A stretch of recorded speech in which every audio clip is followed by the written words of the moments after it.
Nosso próximo palestrante, que é delegado de polícia, mestre em Direito Internacional pela PUC Santos, em São Paulo, é especialista em Segurança Pública pela PUC, Rio Grande do Sul, especialista em Ciências Criminais pela UEPB, professor universitário de graduação e pós-graduação, autor de livros, dentre eles A Infiltração Policial como Meio de Combate ao Crime Organizado, que é o delegado Cláudio Lameirão, que irá ministrar a palestra intitulada Concurso de Pessoas, uma breve análise do Instituto das Ações Neutras. Uma salva de palmas aí para o Lameirão. É outro popstar, só tem popstar aqui, né? Boa tarde a todas e a todos. Obrigado aí pelo carinho, pela salva de palmas. Antes da gente entrar na abordagem que a gente se propôs aqui a falar no dia de hoje com vocês, primeiro, alguns agradecimentos, né? Agradecimentos aí ao professor Marcos Norá, pelo convite em estar podendo ser um dos palestrantes do evento que a empresa dele organiza. Parabéns em nome do professor André, à Fundação Escola Cidade Viva, pelo carinho, acolhimento, pela tecnologia. Muito obrigado. Mas, principalmente, agradecer a vocês, porque sem vocês isso aqui não se justifica, né? Parabéns por estarem aqui desde o início da manhã, acho que começou às 8h30, 9 horas, né? E é uma satisfação estar aqui hoje, podendo contribuir um pouquinho para o aprendizado de vocês, para o aprimoramento de vocês. Temos alunos, profissionais aqui, amigos, professora Suziara, professor Luciano Nascimento, uma referência também, vocês dois, para mim. Eu adianto a vocês que não tenho a pretensão de querer esgotar essa temática em... Quanto tempo que eu tenho, Marcos? Meia hora? 2 horas dá, não? Então, é muito pouco tempo para a gente poder querer se aprofundar numa temática que até hoje se apresenta como cinzenta, nebulosa, não resolvida, mas eu acho que seminário, simpósio, congresso, palestra, é para isso, é para a gente trazer o debate, trazer coisa nova, permitir que vocês se aventurem aí. A gente, ao final dos slides, tem aí algumas referências bibliográficas para quem gostar do tema, buscar também verticalizar, né, esse assunto, porque é um assunto que ainda não foi resolvido pelo STJ, não foi resolvido pelo STF, nos intranquiliza, né? A gente também sabe que é um tema que precisa de um pronunciamento dessas cortes que mencionamos, porque isso reverbera no nosso dia a dia, seja na fase preliminar da persecução, no tocante à investigação, que é o insumo que a gente mais trabalha, seja na segunda etapa da persecução criminal, que é a fase do processo propriamente dito, né? Hoje, a gente percebe que a criminalidade vem cada vez mais se sofisticando, mas é indubitável também que, enquanto polícia, enquanto aparato policial, principalmente aparato investigativo, a gente não tem essa mesma velocidade, essa mesma riqueza do que hoje é característica marcante das organizações criminosas, né? A polícia precisa licitar para adquirir tecnologia, para adquirir meios tradicionais de trabalho. O crime organizado, não, né? Hoje, na doutrina portuguesa, essa terminologia organização criminosa, ela vem sendo substituída por crime institucionalizado. A gente não sabe se é o Estado que está dentro do crime organizado ou se é o crime organizado que concorre também com o Estado. Muitos chamam o crime organizado de Estado paralelo, mas é uma expressão que a gente tece algumas críticas, porque nós sabemos que no plano da física, no plano da matemática, paralelas não se encontram. Então, o crime organizado e o Estado, eles se cruzam, né? Nós temos um cruzamento. A doutrina é uníssona em afirmar que, para que nós possamos ter uma organização criminosa, a gente vai precisar de alguém do Estado facilitando essa criação, esse desenvolvimento, essa sofisticação. E é muito raro a gente hoje ver alguém cometendo um delito, cometendo um crime sozinho. E o legislador já pensa nesses crimes coletivos, nessa pluralidade criminosa há muito tempo. Há muito tempo. O nosso Código Penal, ele hoje, sob o ponto de vista meramente histórico, ele está um pouquinho ultrapassado, né? Na década de 40 nós tínhamos outro Brasil, outro tipo de sociedade, outro tipo de criminalidade. Na década de 40 a gente não tinha quase ninguém preso no Brasil, quiçá se falava em crime organizado. Hoje é só o que nós temos. Nós temos hoje a terceira maior população carcerária do mundo. E a depender da forma pela qual a gente contabilize isso, a gente está com a segunda maior população carcerária do mundo, porque a China, que sob o ponto de vista objetivo está com a segunda colocação mundial de quantidade de pessoas encarceradas, ela tem mais de 1 bilhão e 500 milhões de pessoas. O Brasil tem 919 mil presos hoje em dia, de acordo com o último Infopem. Tá? Buscando, é claro, passar para vocês fontes com credibilidade. 900 e poucas mil pessoas presas não são dados aleatórios, são dados empíricos. Existem instituições que catalogam, que estudam essa oscilação, essa variação criminal em nosso país. Só que nós temos 215, 220 milhões de habitantes. Então, se a gente for levar também em consideração o tipo de conta, a gente passa a China. Mas, sob o ponto de vista que eles adotam, nós temos os Estados Unidos, a China e depois o Brasil, com as 3 maiores populações carcerárias do mundo. E essa criminalidade coletiva, antigamente você tinha um ladrão, um bandidozinho que acompanhava, monitorava a vítima, se aproximava dela, né, e de maneira bem profissional, dizia, olha, fique tranquilo, me passe o que você tem e ir embora. Hoje, dificilmente você é abordado por uma pessoa só, ou você é abordado aparentemente por uma pessoa só. Aí você quer reagir em relação àquela pessoa, mas tem outra escondida, escamoteada, oculta, que você não enxerga. E o direito penal ele não pode ser cego, ele não pode tapar a sua visão para esse avanço da criminalidade. E a nossa legislação, ela precisa avançar, mas o avanço ele tem que ser qualitativo. Só que para a gente ter um avanço qualitativo, a gente precisa de legisladores com qualidade. E, infelizmente, com todo respeito a alguns, nós temos muitos legisladores que não sabem nada sobre a técnica ou sobre a dogmática penal e processual penal. O direito penal, ele precisa do processo, e o processo precisa do direito penal. De maneira propedêutica, cada um tem a sua cientificidade. Você tem um código penal e você tem um código de processo penal. Mas um precisa do outro, ainda mais dentro de um ambiente democrático. Porque dentro de um ambiente democrático, o direito penal ele não pode ser aplicado de imediato. O direito penal precisa ser aplicado de acordo com o devido processo legal. Porque quem pune é o Estado. Mas o Estado, para punir, ele tem que punir de maneira legítima. Porque se ele não o faz, isso esbarra numa decisão futura pro réu. Independente do réu que seja. A dogmática ela é criada de maneira abstrata. Eu não crio uma norma para atacar A, B, C, D. Eu crio uma norma para ela ficar pairando sobre nós e interferindo na nossa rotina, na nossa vida, no nosso dia a dia, caso você resolva realizá-la. Porque até para isso a gente tem controvérsia. Quando o legislador penal no Brasil, ele cria uma norma penal, ele não cria uma norma penal unicamente incriminadora, porque nem sempre se pune a ação. Ele também cria, na visão de Assis Toledo, uma norma penal mandamental, porque eu também puno, eventualmente, a omissão. E a omissão é punível sempre? Não, a omissão é punível quando de maneira qualificada. Não é à toa que isso está cristalizado lá, no artigo 13, parágrafo 2º do Código Penal, que fala da figura do garantidor. Eu não estou falando de garantismo penal. Eu estou falando do garantidor. Garantidor do quê? Da não ocorrência do resultado. É claro que o direito penal também não deve ser apresentado nem instrumentalizado como uma salvaguarda para todos os problemas sociais, porque se assim o fosse, certamente em algum momento das nossas vidas nós experimentaríamos o cárcere. Tá? E o direito penal democrático ele não pode trazer tudo para cá, apesar de que o direito penal é melhor que o civil, só para descontrair. Tá? Mas essa discussão científica, ela é importante porque aqui, com todo respeito agora, de maneira bem séria, nós não estamos discutindo locação. Eu não estou discutindo abusividade de juros. Eu estou discutindo se eu retiro ou se eu mantenho a liberdade de locomoção de alguém. E a liberdade de locomoção é o segundo axioma, o valor mais relevante para nós, depois da vida.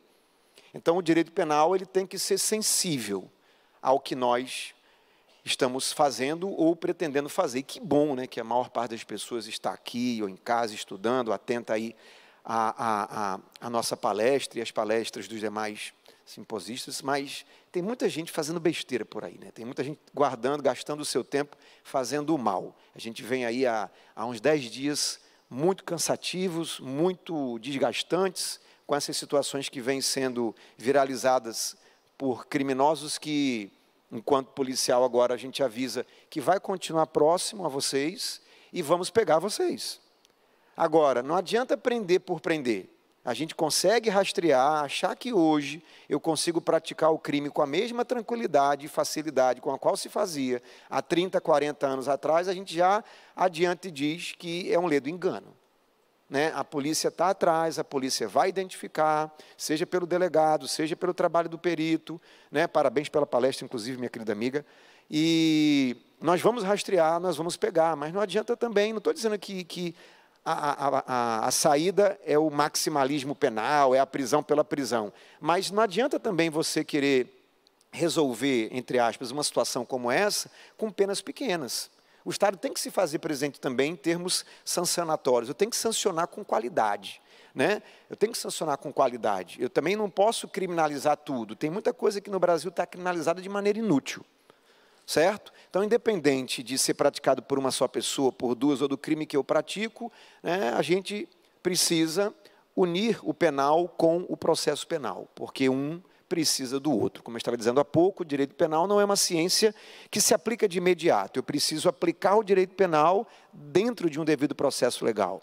Por mais que o nosso CPP tenha ou fosse beber na fonte de Mussolini, quando o nosso Código de Processo Penal estava sendo construído, né, o que serviu de referência para o nosso CPP foi o CPP italiano de Mussolini, em que a prisão era a regra, em que o sistema inquisitivo era a regra, e hoje isso mudou. Agora, mesmo tendo uma inspiração fascista, se vocês abrirem o nosso CPP, vocês vão perceber que antes da ação penal, antes do processo, que começa a partir do artigo 24, eu tenho o inquérito. Por que eu tenho o inquérito? Porque eu primeiro tenho que apurar o que aconteceu. Porque apurando o que aconteceu, eu consigo dar novos passos. E esses novos passos não serão necessariamente a abertura de um processo. Porque hoje eu também tenho que compreender a investigação criminal como um instrumento estatal de busca pela verdade. O inquérito policial, seja o inquérito, ou seja o PIC pelo Ministério Público, ou inquérito parlamentar pelo Congresso Nacional, ou outros procedimentos investigativos, eu tenho que primar pela busca da verdade. Ao final da investigação, eu posso ter colhido elementos mais satisfatórios à acusação, e aí, pumba, teremos, né, o oferecimento de uma denúncia. Ou eu posso catalogar elementos mais benéficos à defesa, levando ao arquivamento, levando ao encerramento da investigação, porque quem nada fez e quem tem a sua consciência tranquila quer ser investigado, para que aquilo seja espancado, eliminado e encerrado de uma vez por todas. Agora, eu não posso, como já tivemos precedentes, inclusive no STJ, de abrir o inquérito e deixar ele aberto, em que você, investigado, consulta a internet e está por 1, por 2, por 3, por 4, por 5 anos, o seu nome na condição de investigado. Em alguns tribunais, professor Luciano, consta lá réu. Mas eu estou investigado, aí você abre o TJ, réu. Mas réu não é no processo. E a estigmatização? E a estigmatização? Tudo hoje é rede social. Não se apaga com muita dificuldade que está na rede social. Então, se for para externar juízos de valor, para colocar você no meio ou no centro de uma investigação, como suposto envolvido, beleza. Agora, depois, aquele que coloca não quer retirar.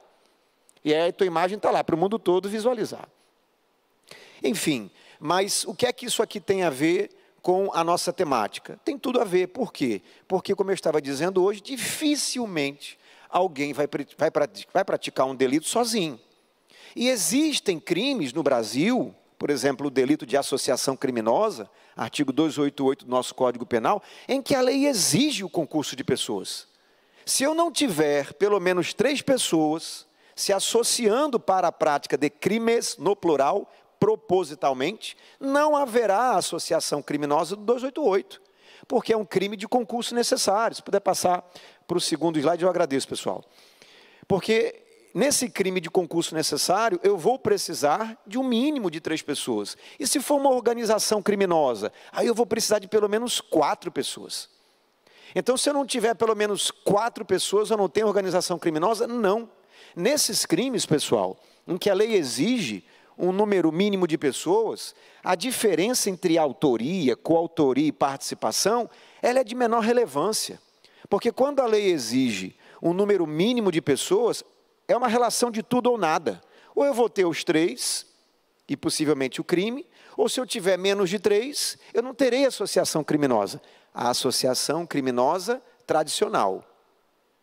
Tá? Quando Tiririca dizia que pior não fica, pior fica. Porque se você for para a lei de drogas, a 11.343, a associação criminosa exige apenas 2 pessoas. Mas você falou 3, a do Código Penal. E a da lei de drogas? 2. E se eu for para 2889, que é a lei do genocídio, para eu ter crime de associação à prática de genocídio? 4.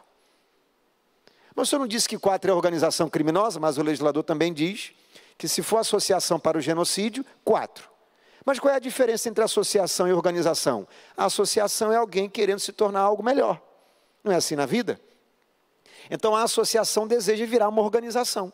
Só que o legislador precisa se entender. Né? O legislador precisa se entender. Por isso que essa participação de vocês, por isso que esse tipo de atividade é importante. Porque você vem para cá, aí você entra na internet, eu pego o Vadimeco, ou entra no site do Planalto, pelo menos até ontem à noite. Mas como ontem foi sexta-noite, acho que não teve aprovação de nada, né? Mas se você abrir o site do Planalto hoje, a gente já tem 128 emendas, em 34 anos somente de Constituição. E nós temos 14.549 leis ordinárias. 14.450, né? Leis ordinárias. Como se manter atualizado numa loucura legislativa como essa? E isso reflete aqui.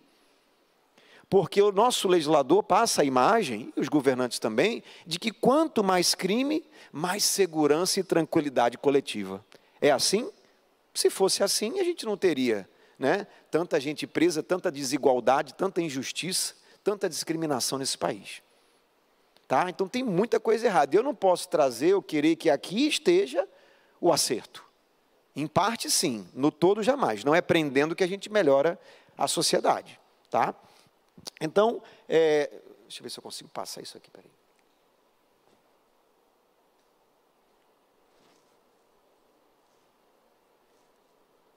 Foi.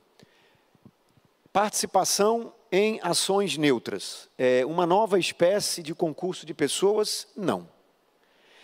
Para começo de conversa, nós não temos, na parte referente ao concurso de pessoas do nosso Código Penal, artigos 29 ao 31, né? A gente abre o Código Penal, vai ler dos artigos 29 ao 31, pensa que é pouquinha coisa, que é uma temática interessante, mas bem tranquila de se compreender.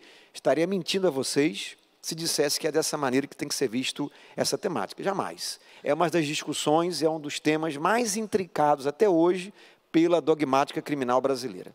Tem muita coisa ainda a se melhorar, a se aprimorar e se avançar em relação ao tema dos crimes coletivos ou do concurso de pessoas. Não estou falando de concurso de crimes.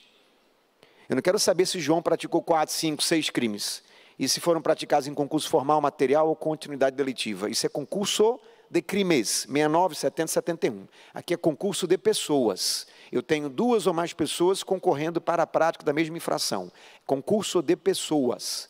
Então, há um ledo engano, achar que lendo do 29 ao 31, eu vou conseguir matar ou espancar dúvidas a respeito dessa temática, que é uma temática complexa, mas muito interessante e que precisa ser mais bem explorada pelos tribunais superiores. Não há, entre os artigos 29 ao 31 do Código Penal, nada sobre a palavra neutralidade. Neutro aqui não é de neutralizar nada ou ninguém. Neutro aqui é a conduta. Neutra é a conduta. Conduta neutra, essa é a premissa base. Conduta neutra é a conduta que se apresente como ausente ou distante de criminalizações. Se é neutra, é porque o Estado ainda está entendendo que aquele comportamento para o direito penal é lícito. Isso é que é neutro aqui. Não é neutralizar ou criar obstáculos, não. Neutra é a conduta que até o presente momento não se apresenta como típica, como prevista como criminosa. Então, nós não temos aqui, nem estamos trazendo para vocês uma nova modalidade, ou espécie, ou subespécie de concurso de pessoas. Não. Segundo passo, essa análise sobre ações neutras, ela está ligada à figura do partícipe e não do autor. Também não temos tempo para se debruçar sobre isso, mas sobre o ponto de vista didático, e que ainda vem sendo acolhido pela maioria dos doutrinadores no Brasil, autor é quem pratica o verbo, o núcleo do tipo, e partícipe é quem instiga, auxilia ou induz o autor à prática desse verbo. Tomem cuidado, porque às vezes o nosso legislador, ele pega a conduta do partícipe e eleva a condição do autor. Você perguntou há pouco aqui sobre suicídio, né, professora? A participação em suicídio é crime. Artigo 122 do nosso Código Penal, inclusive, alterada pelo pacote anticrime, e, inclusive, crime da competência do tribunal do júri. Hoje nós não temos lá só a instigação, induzimento, auxílio ao suicídio, mas também a automutilação. Já viram lá? A doutrina vem criticando essa previsão no 122, porque automutilar não deveria ser crime doloso contra a vida. O que o legislador brasileiro fez, com aquela qualidade que a gente já conhece, mencionou aqui no início da palestra, colocou a automutilação no 122. Só que esqueceu que o 122 está no capítulo 1 do título 1 da parte especial do Código Penal, que versa sobre crimes contra a vida. Crimes que são da competência do júri.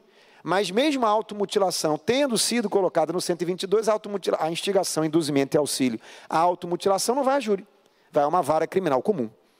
Já a participação, instigação, induzimento ao suicídio vai a júri. Então, o que se criminaliza é alguém que fica pula, pula, pula, tá? Ou quer o revólver para apertar o gatilho e deflagrar um projétil na sua cabeça, na sua têmpora, eu lhe dou. Eu só não posso apertar o gatilho, porque aí é verbo matar, é homicídio. Agora, quer emprestado? Eu empresto, eu estou auxiliando. São coisas distintas, tá? Então, nesse exemplo da participação em suicídio, eu tenho os mesmos verbos de partícipe, só que sendo colocados como de autor. Então, se eu instigo, induzo e auxilio alguém tradicionalmente a praticar um verbo, eu sou o partícipe. Agora, se eu instigo, induzo e auxilio alguém a se matar, eu sou autor do crime de participação em suicídio. Então, essa figura das ações neutras, elas são destinadas a apurar o envolvimento, a contribuição de partícipes. Terceiro ponto, essa ação neutra, ela se envolve a análise do cotidiano, das ações profissionais, da nossa atividade empresarial e de empregabilidade do dia a dia. Ela não se aplica para analisar qualquer tipo de comportamento. Tá? Se você vai a uma loja de ferragens e pede para comprar uma gazua, que vai lhe permitir arrebentar a porta da casa da vítima que você deseja subtrair. Também, rapidamente esqueci de falar sobre isso com vocês, mas não estou querendo aqui dar uma posição definitiva sobre o assunto. A minha intenção aqui hoje, ao falar sobre isso, é sair da obviedade, mas permitir que vocês também gerem tendências, pesquisem, façam TCCs sobre isso, né, reverberem essa discussão, porque ela não vai ter fim aqui, também não tem jamais essa pretensão. Tá? Mas você vai numa casa de ferragens e você diz, pro funcionário, para quem está ali empregado corretamente, eu quero uma gazua. É papel dele vender para você? Ele está ali para quê? Para gerar a circulação de riqueza para a empresa que ele trabalha. Vem, está aqui, toma, beleza, posso pagar? Pagou, tchau. E eu vou lá e cometo o crime. Não tem como eu responsabilizá-lo. A ação dele é completamente neutra, porque ele está cumprindo a finalidade pela qual alguém o contratou. Ele tem que gerar venda, ele tem que tirar do estoque.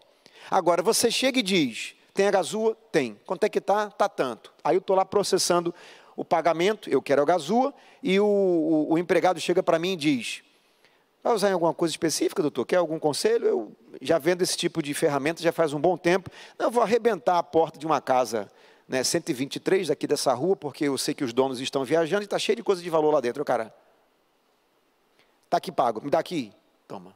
Aí ele vai lá. Aí você vendedor, vai fazer isso nada? Está querendo tirar onda com a minha cara. E o cara vai, faz, e no dia seguinte o vendedor descobre que fez. Aí você se pergunta, respondo, trazendo para cá, essa conduta dele é neutra, é indiferente penal, ou contribuiu para a causação do resultado? Gerou um risco permitido? Aumentou o risco ou não? Ou se ele está lá, o comprador, eu quero uma ferramenta aqui específica, tal. Você vai fazer o quê? Você quer que tipo de ferramenta? Para quê? Eu estou precisando de dinheiro e sei que tem uma casa aqui nessa rua, cujos moradores viajaram e está cheio de pertences lá dentro, eu preciso fazer dinheiro, então eu quero arrebentar a porta. Rapaz, tem uma, aí já eu, funcionário, tenho uma perfeita para isso. Chegou ontem, né? É a mais nova do mercado, vai dar super certo. Inclusive vai fazer muito menos barulho. Você tem certeza que você está me vendendo com a finalidade específica de quebrar a fechadura, entrar e pegar? Sim.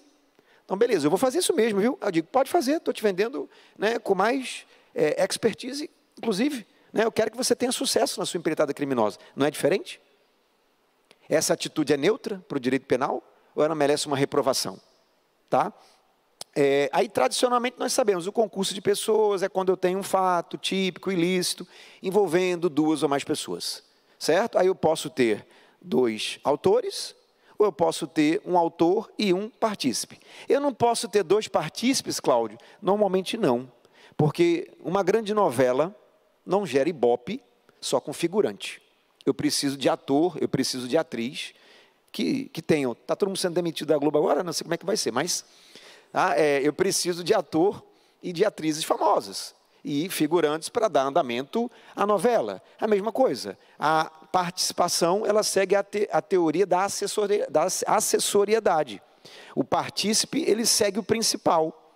Achando que isso só existe no direito civil, existe também no penal. O acessório segue o principal. Então, o partícipe, ele segue o autor. Mas como é que eu vou ter crime só com partícipe? Se o partícipe não pratica verbo, não mata, não subtrai, não constrange, não deixa. Esse é o ponto de vista majoritário, tá? Há uma diferença entre concurso eventual e crime de concurso necessário. Crime de concurso eventual é a regra. A maior parte dos crimes pode ser praticada por uma pessoa só, mas eventualmente envolver outras. Já os crimes de concurso necessário, eu tenho que ter aquela pluralidade que a lei exige ou nada feito. Vai gerar uma atipicidade, não haverá associação criminosa do Código Penal se eu tiver menos de 3 pessoas. Não haverá uma organização criminosa se eu tiver menos de 4 pessoas. Nesse tipo de crime, que é a exceção, eu não preciso perder tempo analisando quem é quem. O que eu preciso tem 3? Tem 4? Então, o crime começa a se configurar. Tem menos da quantidade de pessoas exigidas pela lei, então o fato é atípico. Porque aquela exigência legal de um número mínimo de pessoas é elementar do tipo penal, né? E aqui nós temos teorias aplicadas ao concurso de pessoas e teorias aplicadas à definição de autor. Outra área muito sensível, não foi aqui, trouxemos para um debate mais aprofundado, acalorado, mas para servir apenas de referência onde queremos chegar. Monista, dualista e pluralista. Teoria monista ou unitária é a teoria que para a maioria ainda se apresenta em relação ao concurso de pessoas como a teoria vencedora. Todos concorrem para a mesma infração. Por isso, monista, ou unitária. Teoria dualista não é agasalhada nem excepcionalmente pelo nosso Código Penal, porque a nossa legislação, ela não traz assim, são crimes que poderão ser praticados por autores, ABCD. São crimes que poderão ser praticados por partícipe, X, Y, Z, H, não tem isso. Tá? Todos os crimes podem envolver autores e partícipes. Nós não temos essa diferenciação no Brasil. E a teoria pluralista, ou pluralística, ela é adotada excepcionalmente em alguns momentos. Tá? O crime é o mesmo, mas cada conduta se amolda em um artigo específico. Se eu sou testemunha e eu minto, qual é o crime que eu cometo? Falso, artigo 342. E se eu corrompo a testemunha, 5 mil aqui para mentir, na delegacia, para mentir em juízo. Qual é o crime que eu cometo? Falso testemunho. Mas o do artigo 343, que pune quem promete, quem paga, né, ou oferta uma determinada quantia para testemunha mentir. Então, o crime é de falso testemunho. Mas uma conduta está em um artigo e outra está em outra. Crime de corrupção, como Nutt diz, né, é uma espécie de crime compossível. Por que compossível? Porque eu posso ter numa mesma situação a ativa, que é quando alguém tenta corromper o servidor, ou agente público, e a passiva, em que a atitude parte do agente para o particular. A corrupção ativa, artigo 333. A corrupção passiva, artigo 317. Mas o crime é de corrupção. Aborto. A mãe que autoriza o terceiro a praticar nela manobras abortivas, cai no 124. E o terceiro que, com consentimento dela, pratica nela o aborto, 126. Mas qual é o crime? Aborto. E qual é a teoria que eu aplico? Pluralista, porque eu tenho mais de uma tipificação. Mas a rubrica, o nome em iuris é o mesmo: aborto, corrupção, falso testemunho. Tá? E depois nós temos teorias aplicadas ao conceito e à definição de autor, extensiva, restritiva e a teoria do domínio do fato. A teoria do domínio do fato, uma teoria alemã, consagrada inicialmente na Alemanha, vem sendo reconhecida no Brasil, né, por força do Supremo Tribunal Federal, principalmente na ação penal 470, mensalão. Para a teoria do domínio do fato, autor é quem tem comportamento relevante. Para a teoria restritiva, autor é quem pratica o verbo. Para a teoria extensiva, não precisamos nos preocupar, porque ela não foi adotada. Porque a teoria extensiva, ela diz assim: todo mundo que concorre, pouco ou muito, direto ou indiretamente para o crime, vai ser autor. A teoria extensiva não reconhece a figura do partícipe. Isso vai de encontro ao Código Penal brasileiro, que desde 40 e desde a sua primeira grande modificação pela Lei 7209 de 84, continua diferenciando autor e partícipe. Então, quando nós falamos sobre o concurso de pessoas, a teoria ainda mais aceita é a monista ou unitária, como regra. E em relação às teorias aplicáveis à definição de autor, a gente trabalha mais ainda com a teoria restritiva. Quem é autor? Quem pratica o verbo. Mas a teoria restritiva é uma teoria falha hoje para combatermos as criminalidades organizadas. Porque, às vezes, quem assistiu a Casa de Papel aqui? O professor. Sem o professor, aquele grupo criminoso, né? Parece comigo, é? Pô, rapaz, eu queria ter a fama dele, né? Mas não o envolvimento penal dele, não me entendam mal. Então, o que acontece? Sem o professor, aquela equipe certamente não teria êxito. Um dos principais personagens daquela série foi o professor. Só que o professor, raras vezes, colocou a mão na massa. Ele só dizia: vai por aqui, vai por ali, faz assim, faz assado. Eu controlo, eu vou mais, eu vou menos. Começa agora, para agora. Isso é domínio do fato. Ou domínio funcional do fato. Certo? É uma teoria que, acredito eu, dentro de um breve intervalo de tempo, vai ser a teoria predominante. Para alguns, até já é. Ok? Mas isso se torna muito complicado de se afirmar. Isso aí é até um pedido que eu faço a vocês, para aprimorar o conhecimento de vocês. Quando se abre o Código Penal, antes de a gente começar a analisar o próprio Código, primeiro eu indico que vocês leiam a lei de introdução ao Código Penal, que muitos aqui, tenho certeza, sequer sabem que existe. Existe uma lei de introdução ao Código Penal. E antes de você entrar, isso já depois de ler a lei de introdução ao Código Penal, nós temos uma exposição de motivos da grande reforma, tá? Não a única, né? Tem reforma todo ano, da grande reforma que o Código Penal sofreu na década de 80, através da Lei 7.209. Se vocês pegarem o Código Penal brasileiro e o CPP, né, professor Luciano, é uma verdadeira coxa de retalhos.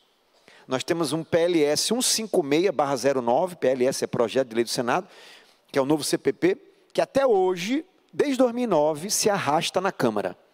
E nós temos o PLS 236/12, que é o anteprojeto do Código Penal, que também está parado desde 2012. Até hoje o nosso código não regulamenta provas digitais, e só o que tem hoje é transação virtual.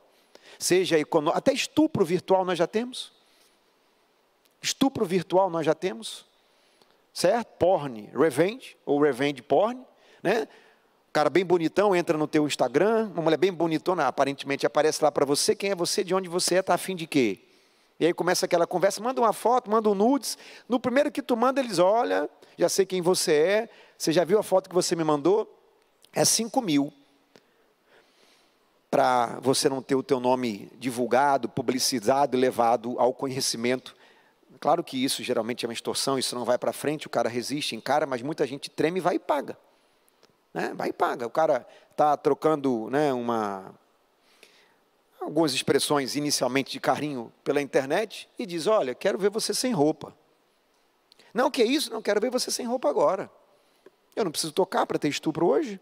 Não preciso tocar para ter estupro. Tira a roupa, eu sei onde você mora. Se não tirar, eu não vê-la despida, eu vou amanhã e lhe mato. Ela tira. Isso é estupro virtual. Tá? Isso se aprimorou a partir da Lei 12.015 de 2009. Ver se eu consigo mudar aqui. Acabou o tempo ou fiz besteira, cara? Deixa eu ver. Aqui. E aí a gente chega ao momento principal aqui da nossa explanação. A participação em ações neutras, essa expressão neutralidade, ela não vem regulamentada no Código Penal. A neutralidade aqui é do partícipe, tá? Isso já foi, inclusive, objeto de prova de alguns concursos públicos, dentre eles, concurso para promotor do Estado de Goiás, só não me recordo o ano, mas foi ali em 2015, 2017, a prova de segunda etapa, ele pedia para você se aprofundar na questão da participação em ações neutras. Então, o que é neutralidade? Neutra, gente, é a conduta de alguém que, sob o ponto de vista introdutório, inicial, não tinha o interesse em praticar crimes ou contribuir para alguém praticar o crime, mas, através da sua conduta, acabou facilitando que outrem praticasse aquele crime. O problema é como delimitar o que é neutro e como delimitar o que passa a ser criminalizado. Nós não temos resposta para isso. Mas se eu trouxesse, talvez o que estamos aqui nos propondo a falar, ficaria um pouco sem graça.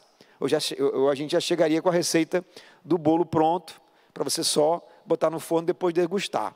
A gente quer levantar o debate e uma reflexão futura e mais aprofundada sobre o tema.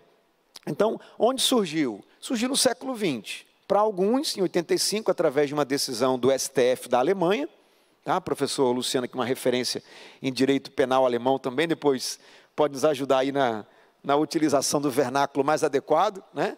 E um outro estudo de um alemão também, von Bahr, mas independente se decorreu de uma decisão do STF da Alemanha ou desse criminólogo alemão, o que importa datar a título histórico referencial para vocês é que essa discussão começou no século XX, e, aliás, o século XX foi um século de inúmeras mudanças na dogmática penal mundial, né? Welzel, Roxen, vamos em frente. Tem previsão legal no direito brasileiro? Acabei de dizer a vocês, né, mais uma vez, que não, certo?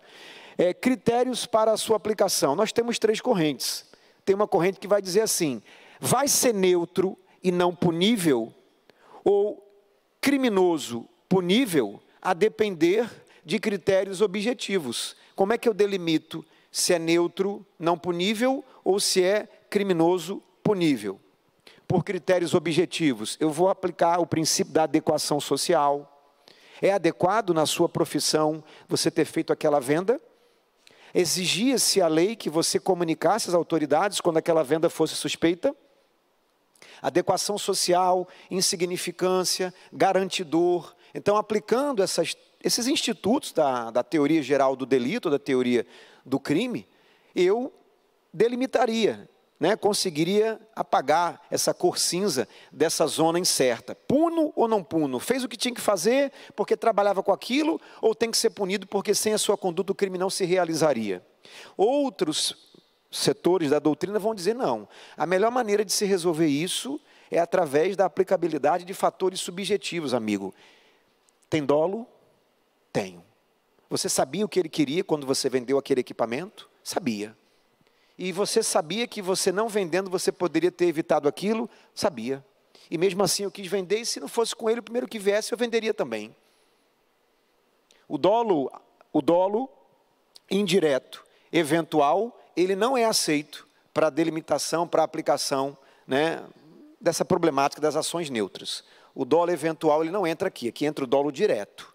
Porque o dolo eventual ele está numa área muito sensível. Você assumir o risco, ou você vender, pô, esse cara é doido, vai fazer isso nada? O que é que vai me permitir delimitar isso? É a investigação criminal, é a movimentação, é de onde saiu o dinheiro, para onde ele foi, a movimentação constante dele, o que ele costuma comprar, o que ele faz, se ele já teve condenação por comportamentos semelhantes. É investigando, é com vídeo, é com testemunha, é com prova documental. É assim que a gente vai delimitando, na verdade, hoje, se é neutro ou se é punível. Tá? Mas ele tinha o dolo. Ora, eu saio daqui com o espírito necande, com o espírito de matar pessoas, entro no aplicativo do Uber, boto um destino lá, suponhamos Castelo Branco. O cara, quando é acionado pelo Uber, ele vai ver quem aciona e de onde eu estou saindo e para onde eu quero ir.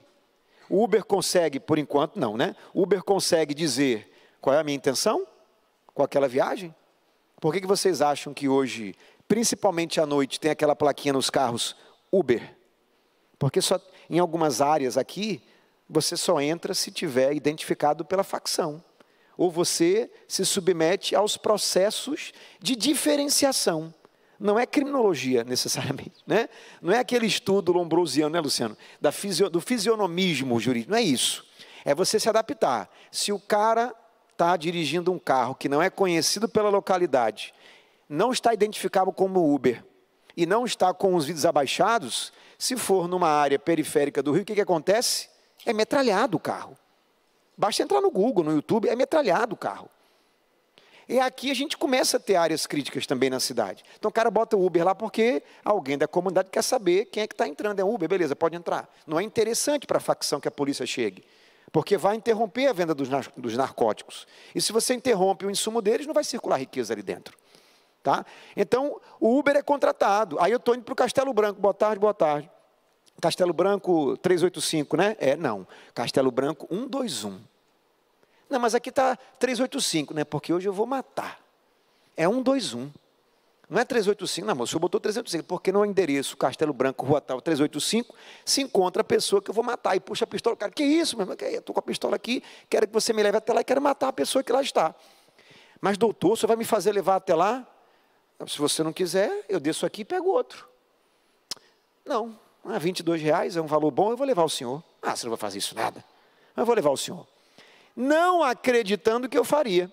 Fiz. À noite, entrando no Instagram, Mofi, endereço tal, fulano de tal, foi morto. Tá? Aí o delegado aparece na entrevista dizendo, estamos apurando o aplicativo que o levou até aqui, porque achamos que ele está envolvido. O cara não vai ser preso, não, porque ele vai morrer por infarto fulminante. Então, assim, qual o envolvimento? Porque se eu contrato um motorista que é meu comparsa desde o início, não é neutro, é punível. Só que para ser punível, ele precisa, né, fazer com que aquilo aconteça, porque ele está contribuindo para. Se o que ele contribuiu não aconteceu, não tem responsabilização penal. Como eu disse há pouco, a participação é acessória, a figura principal. Agora, eu digo no meio do caminho, eu nunca o vi, ele nunca me viu. Eu digo, me leve até lá, eu estou doido para matar esse cara, e vai ser hoje, sábado, dessa hora, tem ninguém naquela rua. Mas, meu senhor, tá, eu vou levar, R$25, eu vou levar. Responde ou não responde? Vou deixar a reflexão para vocês. Critérios objetivos, difícil, porque não tem significância com crime violento, não é adequado socialmente você sair por aí matando qualquer pessoa. Tá? Critérios subjetivos, o motorista sabia o que eu queria? Soube quando eu entrei, né? E no curso da viagem eu disse, ele poderia ter dito, doutor, não me leve a mal, mas eu não quero levar o senhor lá, então não, se a sua intenção for essa. Então, para aqui, eu desço e pego outro. Aí esse outro vai me levar, alguém vai acabar me levando. E quem me leva responde, nós não temos uma resposta pronta. Vai se tratar de uma investigação complicada, mas nós temos como chegar a um denominador comum. Tá? Digo a vocês que, normalmente, os estudiosos se inclinam mais por critérios objetivos. Eles entendem que, pelos institutos da teoria geral do delito, consumação, tentativa, princípios penais, conduta, punível, não punível, seria a melhor maneira de delimitar se a sua ação é neutra, não punível, ou criminalizadora, punível. Alguns casos, só para a gente poder concluir aqui. Esse ano de 85, em que tivemos a decisão do STF da Alemanha, foi um caso em que se examinou a neutralidade de funcionários de uma financeira que acabaram, através de comportamentos por má aplicações de fundos, contribuindo para crimes de sonegação fiscal de quem investia naquela financeira. E o tribunal alemão, o Supremo Tribunal Alemão, absolveu dizendo, olha, no mercado financeiro nós temos milhões de regras. Mesmo que eu trabalhe no mercado financeiro, não dá para você conhecer de tudo. São várias legislações, bolsa sobe, bolsa cai, são vários ativos, ouro, dólar, iene, é muita coisa. Então, o Supremo Tribunal Alemão absolveu, mas disse assim, ó, temos que ter cuidado, porque nem tudo é neutro. Algumas condutas são puníveis, mas nesse exemplo, o Supremo Tribunal Federal da Alemanha os absolveu. Então, como fica? Funcionários de instituições financeiras e suas possíveis colaborações com má investimento em ações, em má aplicação de fundos, mas fizeram isso querendo, receberam algo como retorno disso, ou fizeram porque o risco faz parte da atividade econômico-empresarial. Tudo isso tem que ser analisado. Tá? Um advogado que é contratado por alguém que, por exemplo, é servidor público, se envolveu em fraudes licitatórias, grande parte do seu patrimônio foi bloqueado, mas ele tem R$200 mil guardados. E ele precisa de defesa, porque réu sem defensor é processo nulo. Ele chega, eu preciso do seu serviço. E o advogado diz que nada teve a ver com o fato de corrupção, diz, tudo bem, o meu preço normalmente é entre 150 e R$200 mil. Ah, sobrou um dinheirinho desse ato de corrupção que eu pratiquei. Dá certinho para eu pagar o senhor. O advogado recebe o dinheiro, declara no imposto de renda, paga as obrigações principais, as acessórias. Puno, uma vez, em 2011, Teori Zavascki disse assim, puno. Não é lavagem, porque ele não está ocultando. Ele declarou para o imposto de renda, mas é receptação. 2016, Lewandowski, não puno o advogado. Sem advogado não há defesa. Sem defesa, não há validade processual. O advogado não se envolveu com crime, ele recebeu para prestar o seu serviço, prestou e ele não foi punido. Agora, o problema é que Teori Zavascki, Lewandowski, casos singulares, não foi plenário, não foram os 11 do Supremo fixando tendência, fixando entendimento. Tá? Nós temos aqui mais alguns exemplos, eu vou passar para o professor Marcos, vou pedir para ele disponibilizar para vocês, né? Já estamos aqui com o tempo ultra estourado. Eu espero que tenham gostado do que a gente trouxe aqui para falar com vocês hoje. É um imenso prazer, professor Marcos, pode me convidar novamente, viu? Tenho muito gosto, né, pela academia, não é só a minha única atividade profissional, mas eu adoro dar aula, adoro participar desse tipo de evento e contribuir para a formação e aprimoramento de vocês. Muito obrigado pela presença e até a próxima aí, galera. Tudo de bom.